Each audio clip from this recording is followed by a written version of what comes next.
তো তিনি বলছে যে ভাই মরিশাসের ভিসা কি খুলছে, মরিশাসের ভিসা কি বর্তমান সময় হয়, এরকম অনেক ভাইরা অনেক কমেন্ট করতেছে।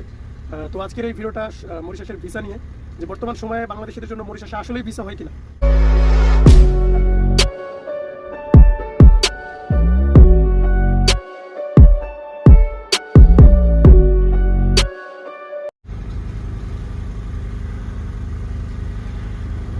আসসালামু আলাইকুম, আশা করি যে যেখানে আছেন ভালো আছেন, সুস্থ আছেন।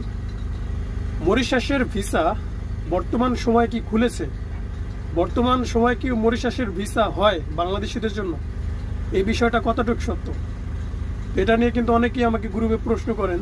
দেখেন এক ভাই প্রশ্ন করেছে, তার আইডির নাম দেখা যাচ্ছে লামিয়া। তো তিনি বলছে যে ভাই মরিশাসের ভিসা কি খুলছে, মরিশাসের ভিসা কি বর্তমান সময় হয়। এরকম অনেক ভাইরা অনেক কমেন্ট করতেছে। তো আজকের এই ভিডিওটা মরিশাসের ভিসা নিয়ে, যে বর্তমান সময়ে বাংলাদেশিদের জন্য মরিশাসে আসলেই ভিসা হয় কিনা, এই বিষয় নিয়ে কথা বলবো। তো ভিডিওটি ধৈর্য সহকারে দেখবেন, ইনশাল্লাহ বুঝতে পারবেন এবং বরাবর মতো আমার মরিশাস সম্পর্কে কাজ এবং ভিসার আপডেট পেতে চ্যানেলটি সাবস্ক্রাইব করে আমার সাথে থাকবেন। তাহলে চলুন শুরু করি। তো প্রবাসী ভাইরা, দীর্ঘদিন ধরে আপনারা জানেন যে মরিশাস নিয়ে আমি ভিডিও করি, আপনাদেরকে নিত্য নতুন আপডেট শেয়ার করি। তো মরিশাসের ভিসা নিয়ে অনেক ধোঁয়াশা, বিশেষ করে 2026 সাল যখন আসলো, মরিশাসের ভিসা নিয়ে ভাই এত কমেন্ট, এত মেসেজ আসলে এর আগে কখনো পাইনি।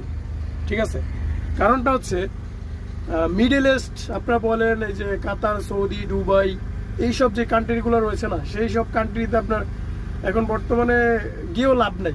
এই জন্য সবাই চাচ্ছে যে মরিশাসের দিকে একটু মুভ করতে।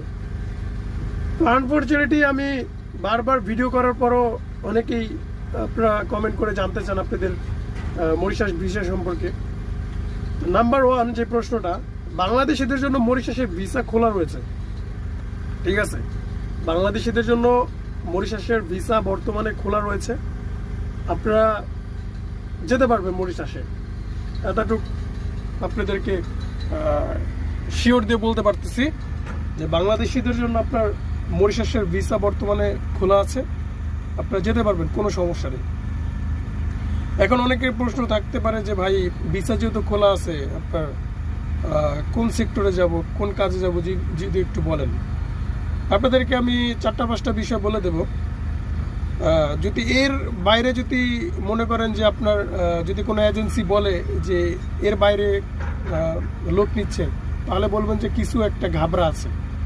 যে কয়টা বিষয়, সেটা হচ্ছে আমি গত আপনার কয়েক মাস, এই রোজার ভিতরে মেবি হবে, যে আমি আপনার মরিশাসের যে এম্বাসি আছে, আপনার আসাদুজ্জামান ভাই যিনি দায়িত্বে রয়েছে, হাই কমিশনার, তার সাথে আমার যোগাযোগ হয়। তিনি আমাকে যে বিষয়টা বলেছে সেটা হচ্ছে যে মরিশাসে বর্তমানে বাংলাদেশিদের জন্য সম্পূর্ণভাবে গার্মেন্টস, টেক্সটাইল, প্রিন্টার আর হচ্ছে বেকারি, মানে এই চারটা সেক্টরে আপনার ভিসা সম্পূর্ণভাবে বাংলাদেশিদের জন্য খোলা রয়েছে। তো অনেকেই বলতেছে যে ভাই সুপার মার্কেটের ভিসা খোলা আছে কিনা, আপনার হোটেল রেস্টুরেন্টের ভিসা খোলা আছে কিনা। দেখেন, তিনি আমাকে যেই কয়টা সেক্টরের কথা বলছে, সেই কয়টা সেক্টরের বিষয় আপনাদেরকে শেয়ার করলাম। Textile, printer, garments, bakery. ঠিক আছে, এই 4টা সেক্টর বাংলাদেশ থেকে সম্পূর্ণভাবে খোলা রয়েছে। আপনারা যদি কোনো এজেন্সি বলে যে গার্মেন্টসের ভিসা আছে, টেক্সটাইলের ভিসা আছে, বেকারির ভিসা আছে, যাবেন কিনা, হ্যাঁ ভিসা খোলা আছে, আপনি যেতে পারবেন, কোনো সমস্যা নেই, ভালো এজেন্সি দেখে চলে যান। যদি কেউ বলে, আমাকে গতকালকে একজন ভাই বলে সুপার মার্কেটের একটা নাম দিচ্ছে, একটা কি কোম্পানির, 2টা কোম্পানির নাম বলছে। সুপার মার্কেটের ভিসা তো বর্তমানে এখন খোলা নেই, এখন এজেন্সি তাকে কি বলছে আমি জানি না। তো এটাই ছিল সর্বশেষ আপডেট। সবাই মরিশাসের ভিসা সম্পর্কে এবং সেক্টর সম্পর্কে জানতে চ্যানেলটি সাবস্ক্রাইব করে আমার সাথে থাকবেন পরবর্তী ভিডিও আপলোড পাওয়া পর্যন্ত। তো আজকে এই পর্যন্তই ছিল, সবাই ভালো থাকবেন, সুস্থ থাকবেন, আবারও দেখা হয়ে যাবে কোনো একটি ভিডিওতে। খোদা হাফেজ।